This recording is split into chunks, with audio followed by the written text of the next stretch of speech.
In this art break, co-host AC sits down with Seattle's hip-hop duo Black Stax to talk about their new mixtape, Coins. They also have a great conversation about community and the power of creative process. But before that conversation, we have a quick art break that you can do from your couch, your yard, or on a walk around your neighborhood.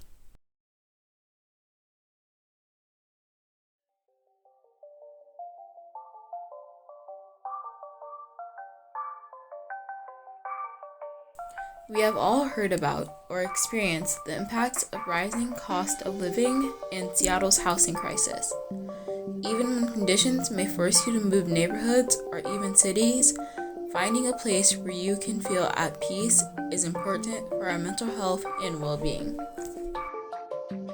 For this art break, all you have to do is take a minute to notice something you love or appreciate about where you live. It could be your favorite place in your house, your backyard, or the streets around your home. When you see something that makes you smile or feel at peace, take a picture. Just this simple act can remind you that even though things may not be perfect about wherever you are, remembering to take a few moments for yourself is important to help you feel grounded and stable, to appreciate the little things, and to claim any small flashes of happiness that you can. AC took some photos of some of his favorite places in and around where he lives. What treasures can you find around your home? And now, check out the conversation with Jace, Ecaj, and Felicia Loud of Black Stax, and check out their most recent project called Coins. Yeah, let's go. So I'm here with Black Stax. You know, amazing local dude. I've been a fan for a long time. Seen and heard lots of music coming from out of your camp. You have a new mixtape out, Black Stax. We have Jace, Ecaj, and Felicia Loud. You have a new mixtape out called Coins. What should old fans like me or people who are just new to the Black Stax world, what should they expect from this project? Great question. It is. Old fans should, I think archiving is really important because you get the dynamics of where Jace came from, the dynamics of where I came from, the collective of where we are now and where we're going. So I think they can look forward to just the journey. You know, we say that we give a vibe to when you experience us live. But there's also a journey that people go through when you listen to the song after song. And just kind of like, I think, I'm not going to say all because I can't speak for all, but a lot of times musicians speak through their journey. And so I think that that's what they can, but I think that it's very important to always understand that that as a viewer, your new, what is it called when you experience something new? New experience. Your new discovery of an artist is just your new discovery, but the experience of them and the past of them is not. Nobody really comes this journey new. They've been doing it for a while. Every song that you've heard has a past. So I would say, I would just in that, go into the journey of our past to see the journey of the possibilities of our future. That's great. Yeah. The timeline doesn't stop, right? So if I'm new, I'm just jumping on the train as it's moving past, right? So it's coming from somewhere and it's going somewhere else. Yeah. I was telling you earlier, I drove down to Portland and back, and I played Coins several times each way. Is it not everybody's music you can listen to repeatedly like that? Is it something that you consciously, as you're creating, you're thinking about I mean, how does that happen? Like some people, it'll be a song and I love it, but I don't want to hear it again for some time. You know what I mean? Like, but y'all, you know, it wasn't something I could get tired of. I'm trying to learn the hooks, you know, before I get home, so I can sing along, and you know, all these things like this. Is it something consciously that you as you're creating that you're thinking about that, or is it just something that just maybe it's just a me thing? I don't know. Well, one, we'll take that as a compliment. You know what I'm saying? Yeah. Just push play and let it ride, because I think that's been the issue with music for a minute, is that, you know, we haven't been able to listen to whole conceptual pieces. I think when you sit down, you want a conceptual piece, even if it's a mixtape. You want it to be conceptual. You want the sounds to, you know, go together, collaborate. You want to be able to vibe with it and, you know, hear emotional, but then go into In It to Win, right? And then take In It to Win and go into Buffalo Soldier, and Buffalo Soldier, you know, you go into Hustle Backwards. Like, we want it to be a full experience. And so for us, when we put pieces together, we're very conscious, particularly with this one, about flow.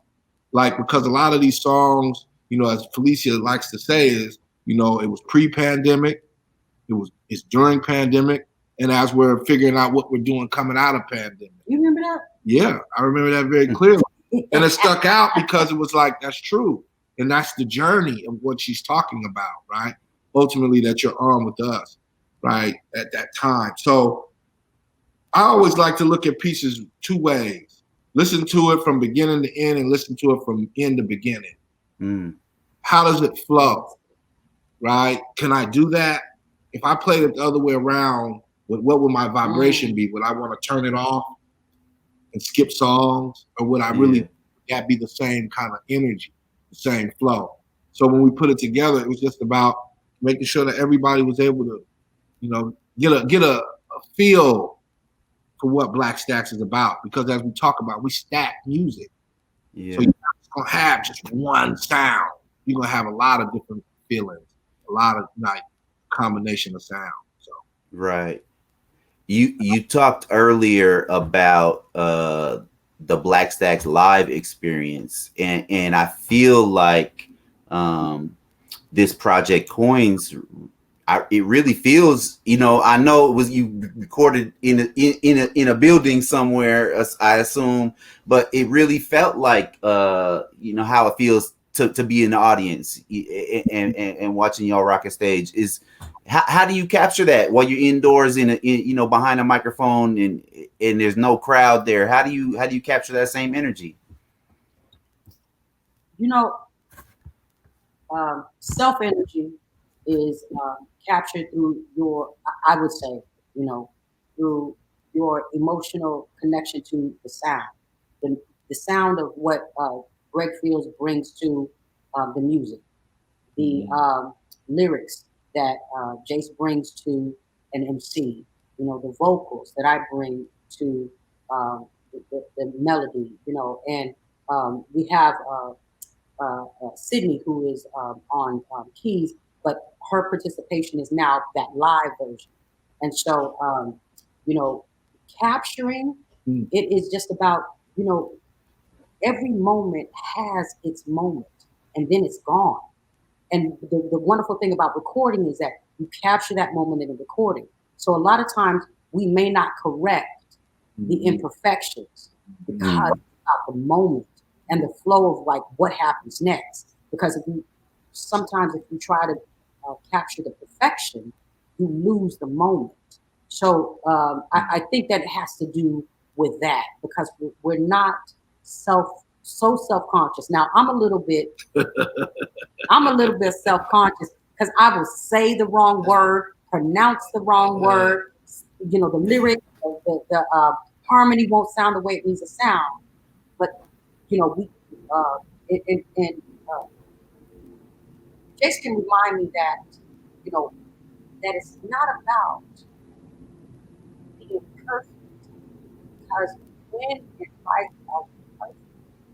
And I think that that's one of the things that people vibe from us, is that our imperfections are perfectly there, and that's normal. That is so normal, and I think that people like I think that now people are aware that yes, we could go back and we could correct, but the fact that we don't is like, come on, the vibe is there. What we gonna Yeah, do? what you We gonna gonna do? take away the Take it- vibe now? Right. Yeah. Right. Yeah. Because that's important too, just like the vocals being an instrument.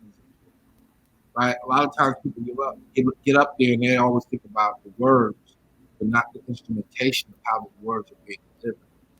Right? Yeah. How something is given to you. It really does matter how the presentation is. You know, and a lot of times it don't matter how. Yeah, it does. Yeah, it does. You know what I'm saying? And not only of judgment, but it's okay. Here, I'm gonna give you something that when you come to a Black Stax live show, it's never the same. So how you get it on the record is how you get it on the record. So when you come to the show and you get it different, you can say, "Man, that's different." It's always different. Go to the next one. Yeah. It's different, right? Because that's the style that we want to have. We want to know what we're doing, of course, but how we give it to you is different because the energy of each audience is different. Yeah. You know, you can't go to one audience and expect that audience to be the same audience everywhere you go. If you do that, you're cheapening the experience of the audience. That currency is now diminished because Right. you're like, they're gonna do what that audience did. They're gonna say what that audience said. And it becomes robotic. This is rhythmic. Yeah. Because it's Now rhythmic, you know? yeah, I think it all. Yeah, I agree, and also it's like then it becomes the artist expecting to get something, right? And I think as artists, when we show up ready to give, we get more. I feel like yeah. And that's the balance. Like when we do our shows, we always say it's a conversation with an audience. You're not there to be at the museum staring at us and just look at them. You're supposed to enjoy yourself just whenever you decide to move. Look at who's next to you, how they move, and how they nod your head. You feel like scream, sing along, throw your hands up. All of those things, it's a communication for us with the audience. So when each audience communicates different, each venue is different. You go to some spots, man, they grimy as hell. You know, yeah, that audience is looking at you until Felicia Loud starts singing. Then they start moving a little bit. But that's a different experience. They might not put their hands up. We might not even ask them to. But we understand where that groove is, where they found their niche in that experience and conversation with Black Stax. That's what's up. That's what's up. Mm-hmm. Okay, that's good. That's a good segue. You know, talking about what we're doing here at Build Art Break. We're trying to. We sent out a bunch of art kits to the community. We've been putting some videos on YouTube. Just some quick art lessons, things people can do at home to kind of take a break and chill. You know, all the positive things that art brings to us. Whether we're an artist or whether we're just doing something creative, and I think you know that your testimony about not needing things to be perfect is right in line with what we're talking about. It's like try some things. You know, if you need to be perfect, you're not going to try anything new. And so you know, so we've been just encouraging folks in the community to do creative things. Especially, you know, this past couple years have been real heavy for people, and people need some ways to soothe themselves, to heal themselves. I think you said it earlier, Jace, about it being medicine.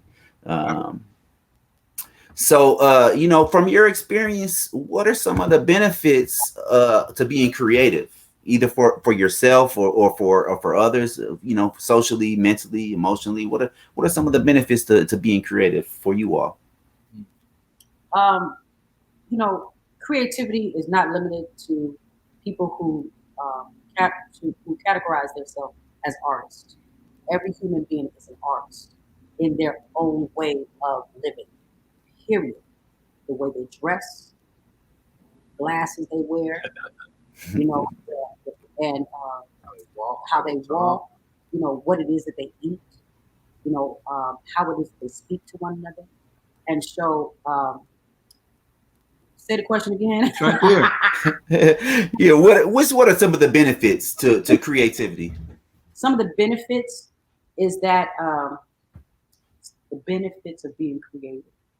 You know, Or what does it do for you? well, I mean, because being creative is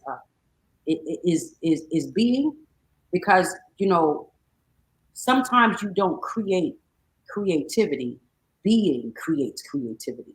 So but when it comes down to like a question of the art form, the benefit is that you get to express, in terms of like this music, you can express uh, feelings that may not be yours, but that may be socially things that you don't want to talk about yourself, but you notice about other people that may need your assistance because you know you have a platform to be able to assist. And creativity is sometimes a form of assistance. And so, when you're able to understand that there's nothing in this world that doesn't uh, grow from assistance, nothing. There's absolutely nothing that does not exist because of assistance. Right. And so when you come from that level, the benefit is to know that there is a growth after that. Period. Whether it's from this pandemic that we're living in, whether it's from what we had, from the acknowledgments that we're now seeing within this experience, whether it's from prior to, everything has the benefit of understanding that we need to go forward for the future, because we ain't gonna know it in the next 80 years. We're not gonna see it. Yeah.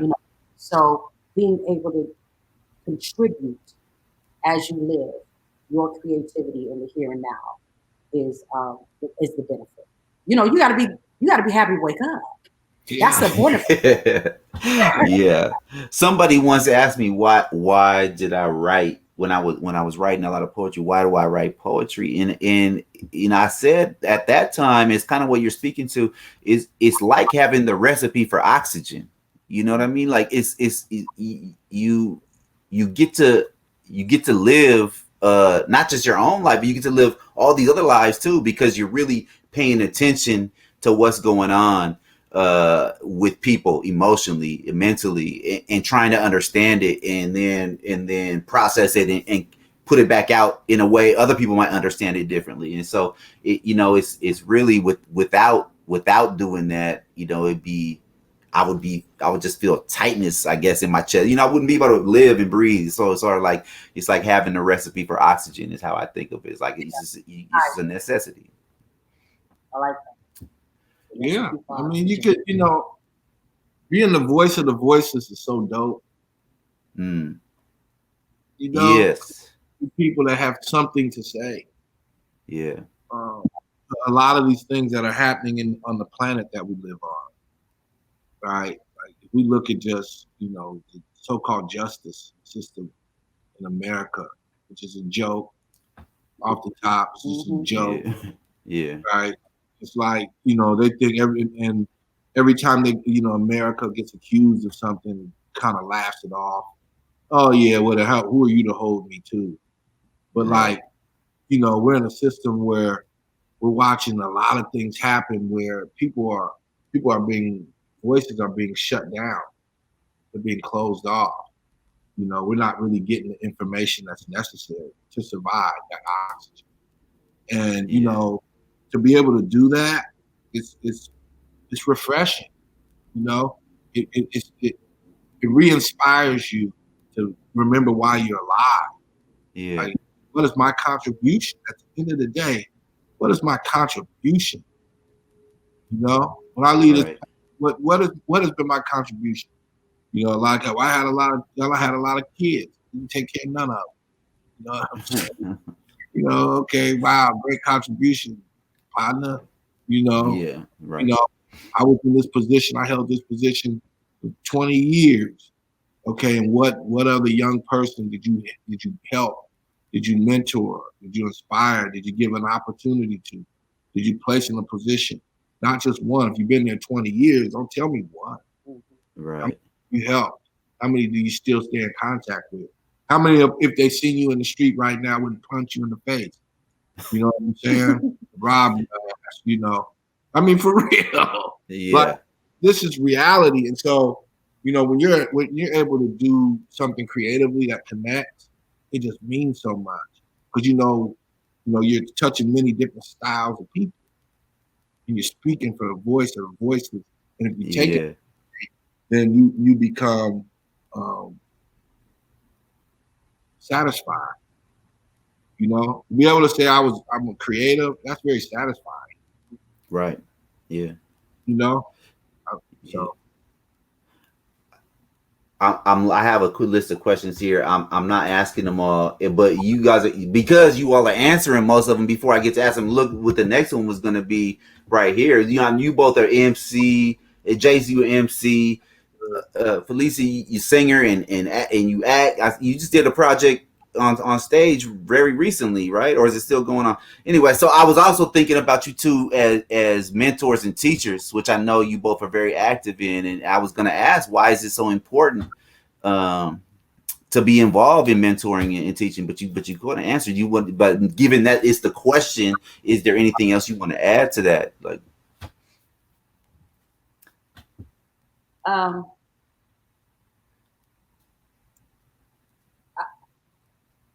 I struggle between the two, mentoring and teaching. uh-huh. I think that um, when I have the opportunity to be able to listen to my partner before we go into a meeting while he's mentoring, and I'm talking about Jace, right? So Mm, there's a difference because he is guiding students through what's going to be a long term um, existence that they have a check-in. And sometimes as a teacher, um, you go from year to year with students because you have, and it's not a knock. It's just what they have to do. Students yeah. graduate to a next level and they go on. And it's a mentor that says, when you graduate or when you go to the next level, let's keep having conversation. So I think that that's one thing that I've learned that is very important. I would love to be able to continue the process of mentoring because as you learn, as you learn, you give. And so I Mm, think that that's the difference in mentoring because sometimes have to, teachers in the United States that are given a curriculum stick to the curriculum. So they teach yeah. the curriculum, but they don't go on to the, uh, the mentorship that needs to happen after the curriculum. Mm, So, you know, I would say that um, uh, for me, um, mentoring would be something that I welcome. However, I tend to uh, I tend to have a habit of moving on and telling students, "You're doing a great job." When they're doing a great job, when they're doing a great job, it's like keep doing what you're doing, stay positive, stay in your lane, and keep doing what you're doing because giving also mentoring, giving young people the room and then saying, oh, and then when they say, I've ran into a situation where I need some mentorship, mm, being the wonderfulness of stepping in, the creativity of like every person has differences, but there's also similarities. We're all born on the same moon and the same sun. So there's not too many things that we're going to deal with that are not have not already been dealt with. But we have to deal with them delicately for the mentorship, for the creativity, for the young person that we're being involved with. So that would be my answer because I lost my train of thought. No, that's great. Like I said, you guys keep on talking, and I'm gonna keep crossing questions off my list because it's like it's a great conversation. Though I really, especially for you've been around the town like me for a long time and seeing y'all and never really sitting. I mean, I sat down with Jace when we worked together at Creative Justice and Beyond, and we had conversations like this. But I love talking to artists and see how they think about things and just getting to hear a little bit more about what they do and why they do it. And it's a chance for me to just express my love and appreciation for all the benefits that I've gained from even way back thinking like Black Stax music feels so much about positivity and self-love and community, but not in that way like a don't worry, be happy, like is everything like, but more like all of this shit is going on out here, and in spite of that, here's this beauty. Right. And I feel that when I see y'all rock a stage, when I bump into you in community, or when I'm stuck in traffic, between Portland and Centralia, and I get to hear coins for the third time. I get that positivity. So I just love that I get to sit down with folks and tell them that I appreciate their work, and then also hear what they think about creativity and what it can do for us as a people, as a community, and as individuals. So I love talking to y'all. The feeling is mutual. I don't know if we paused again. If you saw Felicia get up, her mom called, so this is live, record. That's important. Yeah. Get up and talk to your mom. You better get up and talk to your mama. You know what I'm saying? Yeah. But I just wanted to say a couple things around the teaching and mentoring piece that you and Felicia are talking about. Yeah, please. And one of the things that I learned a long time ago was the best teachers are also the best learners. Meaning that sometimes it's good to just be quiet and listen, observe, and if you pay attention and remember the signs and know the signs that you've experienced, the things that you've seen other people go through in life, and your job is to help guide a young person through, whether it's first grade or whether it's 11th grade, but your job is to guide them and prepare them for the next level of whatever that they're going to encounter in their life. Then sometimes the best thing to do is to be quiet and listen. And so, I think there's some teachers that always believe that they're right. They always believe that they're giving somebody something and never getting anything. They become stained to the process of teaching because they start believing in the power of what a teacher is. Because it's a lot of responsibility, but it's also a lot of power. Because you could teach somebody wrong, give somebody some wrong information, and what that'll do in their life, and it'll affect them in a serious way. But like when Felicia was talking about giving room, like sometimes stand back and let the classroom be theirs. Majority of the time, let the classroom be theirs, and you're a participant. And your job is to make sure that they stay on the lines to make sure that they get to the next level. How they get there may be different. So, how you learn is different. Some people like to be in front of people face to face. Some people like to be alone. Some people like to read. Some people want to hear it. Some people need to go through it. So how you learn is different. So if you allow that space in that room, then you allow them to really get an understanding of what they're learning. Because they're teaching each other, and you're just guiding. You're guidance. You're supposed to be guidance. Not to say you don't get to introduce anything new. You're supposed to do that too. But you're also supposed to be guidance and not be like, I'm the be all, know all. Right? So I love those teachers that give space to right?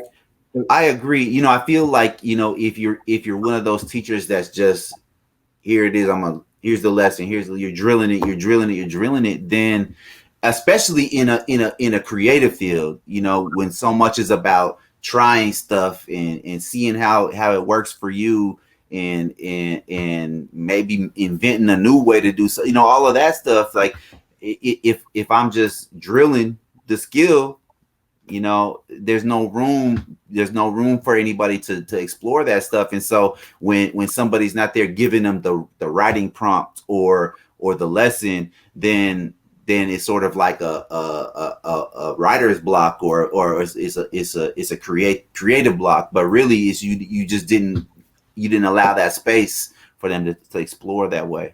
They're just disconnected because they don't know what to plug into. Yeah. What do I plug into? There's no prompt. or you're not giving me something to do. You're not guiding that way. You're allowing me to choose. Choice is very it's a big responsibility. You know, the choices you make are big responsibilities. And I think sometimes, you know, we act like choice is nothing but like, you know, multiple. Or you get to choose. Some of the choices you make, life or death. Some of the choices you make, freedom. You know what I'm saying? Some of the choices you make, you know, impact other people. It's not just about yourself, just by your choice. Right? We see that drunk driving. We see that through drug addiction. We see that through incarceration. We see that through homelessness. We see that. It's not just an individual's responsibility. It becomes communal. And by choices sometimes. Some say, well, they didn't have a choice. Well, some people, yeah, they're born into, you know, but I'm not going to get too deep into that. I'll say this. Once you know better, either you do better or you remain true to the same thing that you were brought up on. Yeah. But if I know something is good for me, I know it's good for me, and it can help people, and I choose not to do it just because that's what be looked at a certain way by the people I come from, then I need to start looking at what's my choice? Because I'm making a choice then too. Yeah. So choices play a big role in how, you know, outcomes. You know, we could go into all of that. Outcomes is ultimately what we're talking about with these young people. So, you know, if the job is to give them the real truth to how things are right now, per se, well, if I get I'll change it, that's cool. But right now, this is how it is. So what you gonna do with it? All right. That's what's up. I had a couple more questions, but this conversation has been better than any interview. So I just want to ask one. You know, we talked when we first started the conversation, and I was saying I've been hearing more and more. We've been hearing more and more about streaming revenue for music artists, and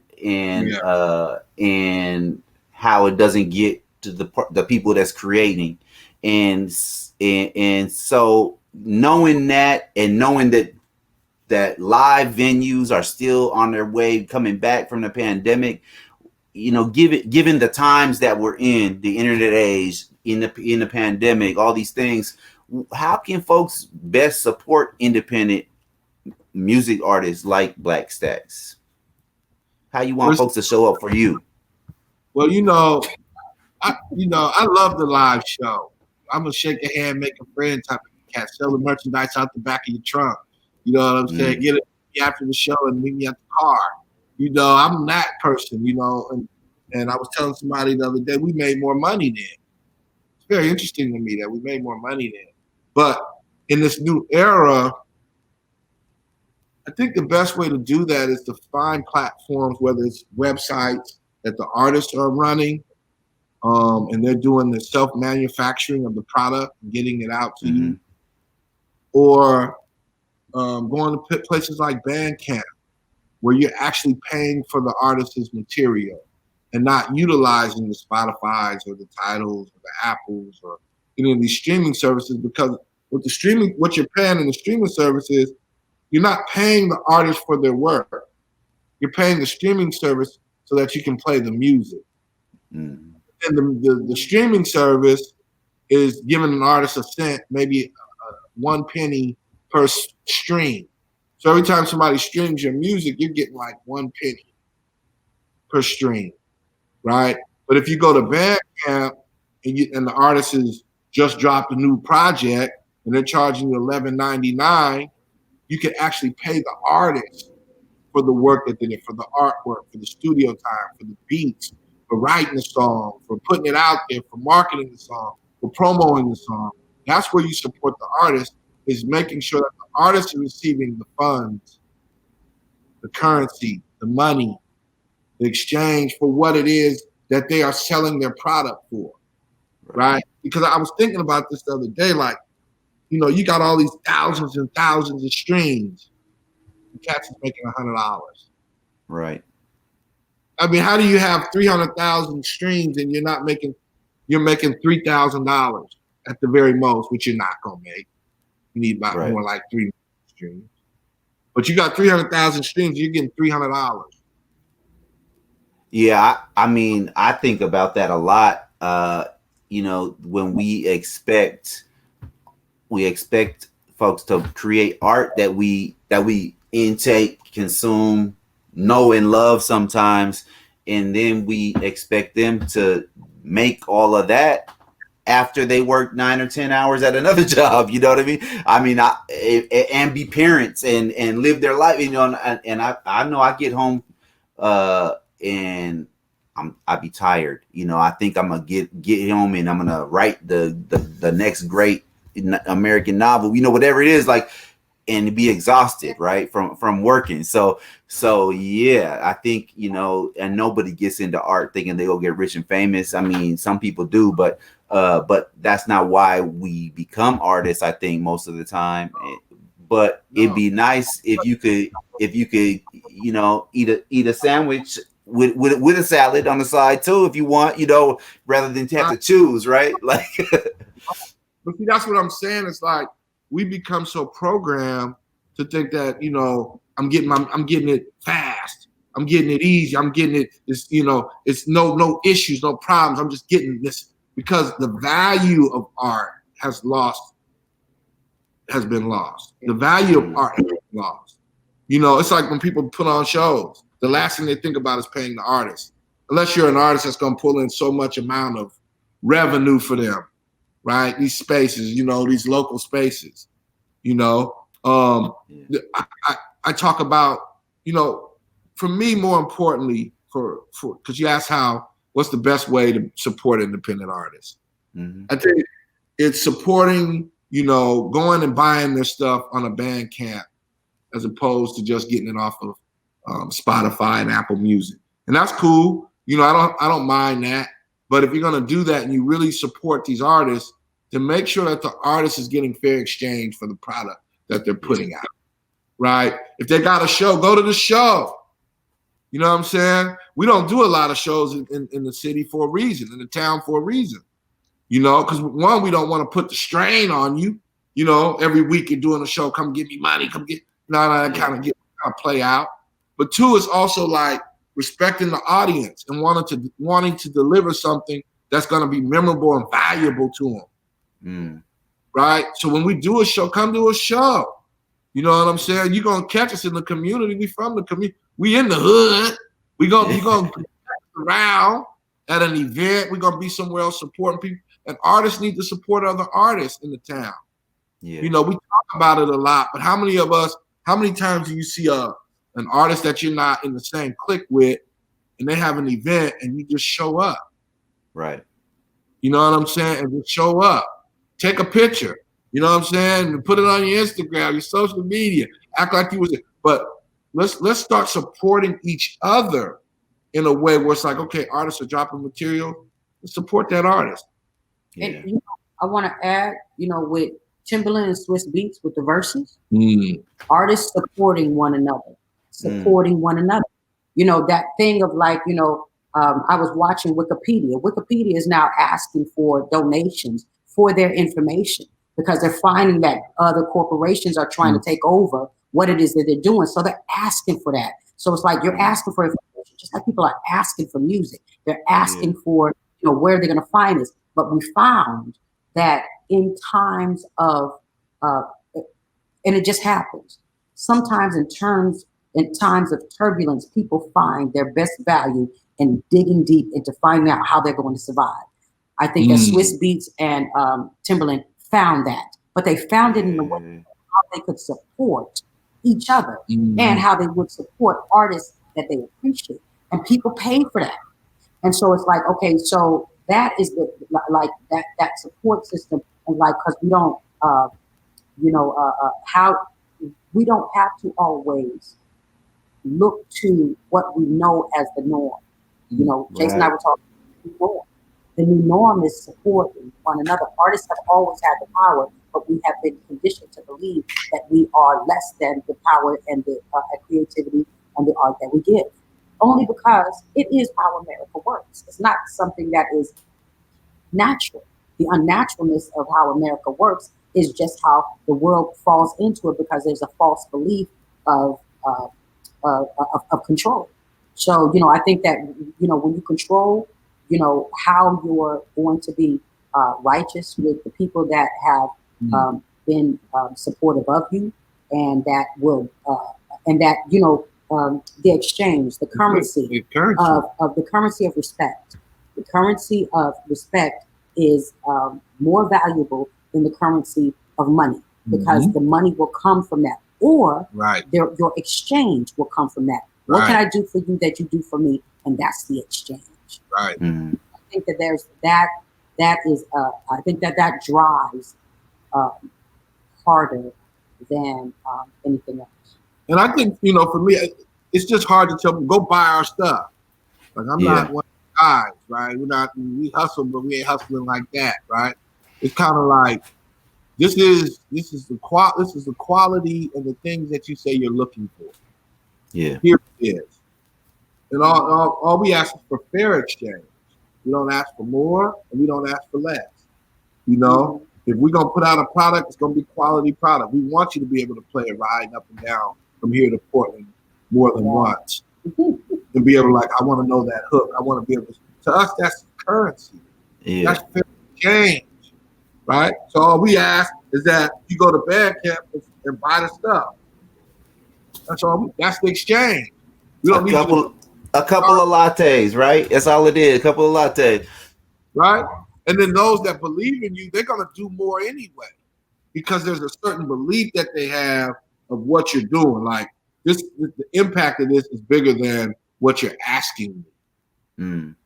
So when I talk to you and we thanked you for your contribution, right, to our product, you went above and beyond. It's not because we were doing an interview. That's who you are. That's what you represent, to say, I value this. And I value where, I'm going to get more from it than paying a few dollars. Right? So that's the exchange, though. But that, for us, that's a fair exchange. For you, that's a fair. So nobody walks away feeling like they got done. Oh man, he told me to go buy a product, and he marketed it so well. Then I went and bought the product, and I fast forwarded half the album. Yeah. No, I mean, it's like, everybody wins, right? Everybody wins. Right? So then when the next product comes, you're like, okay, I can't wait till the next one. Right. Okay, good. Boom, they're going to do a lot. If I can get you, we're going to go to that. So it's like, when you're being asked respectfully to support an artist and not I'm trying to juke you into it. I'm trying to fluke you into it. I'm trying to get you by the, we just gonna give it to you real, authentic, raw, and honest, right? And be like, here, boom, this is who we are. So what we asking for you is to give us who you are in this exchange. And that's how I think the best way is to ask people to support independent artists like Black Stax. Because we're gonna make the moves, we're gonna make the connections. We just need the people to tap in. And once they tap in, then the world's gonna say, oh, we need the, and then you're gonna say, yeah, now there's balance. And see, that's the other thing too, is like, what's the balance? Is the balance moving like that and it's kind of shaky, or is the balance moving like that and it's solid? We just want people to be able to stand up tall, however they listen to the music, what they're getting from the music, and then just give us fair value for it, and we'll go on and keep it moving as long as we're blessed to do it, Yeah. Well, keep doing. I hope the blessings last another, I don't know how long y'all been doing it, 20, 30, 25 years. Hey, I hope it lasts another 50 years at least, because I really appreciate this project. Coins, this mixtape is out. I love it. It just felt like coming home listening to that. So I really appreciate your work. And I want to make sure we give a shout out to a few folks around. Oh yeah, please do. I want to give a shout out to G Fields, who captured it, recorded it, mixed it, mastered it, put tracks on it. The half the tracks in G Fields. He had contributions from DJ Frequency, Jen Moore, who came in and played bass on River and played guitar on Manifesto. Then we had some other contributions from See No Good out in Florida, who's a producer who sent us some tracks. We had contributions from a consistent person who's always been sending us beats since decided to move as Black Stax, as Rob Banks Beats. Okay. We had a producer named Flip Some Music who came in and did Ghost Cover Me. And so I just, I want to send love to them. I also want to send love to, we want to send love to DJ King Flo and the Mixtape Addict crew out in France for hosting it and doing a worldwide connection for us, because we feel like music is never local. It's always global. You can go anywhere, and as long as it's quality music, you can have a quality conversation. That's right. So we want to give love to DJ King Flo and the whole Mixtape Addict crew out there in France, and to everybody who tapped in and streamed the music, bought the music, looked us up, went to our pages, waved at us while we was on live, and just gives us good energy and shares energy with us. We want to thank you, let you know we appreciate that. We appreciate that, honestly. And we're just getting started. 2022 is going to be a busy year for Black Stax. It's going to be a worldwide year for Black Stax. New visuals, new travel, new journeys, new music. So everybody get ready. We ready to stay Staxin'. See, all right, stay Staxin'. I was gonna tell folks, go cop the mixtape and the other projects. And if you're local, look out for the show. But it sounds like they don't even have to be local to Seattle to see a show in 2022. It might be coming to a corner of the globe near you. Right. All right. Well, I appreciate you, Jace Ecaj and Felicia Loud of Black Stax. Thanks for sitting down with Build Art Break, and really, folks at home, go cop coins. You'll love it. You'll love it. Go ahead. Go check it out. Thank you very much for having us as your guest. And, be safe and be prosperous. Stay building. Stay building. Appreciate you all. Peace. Talk soon. Peace.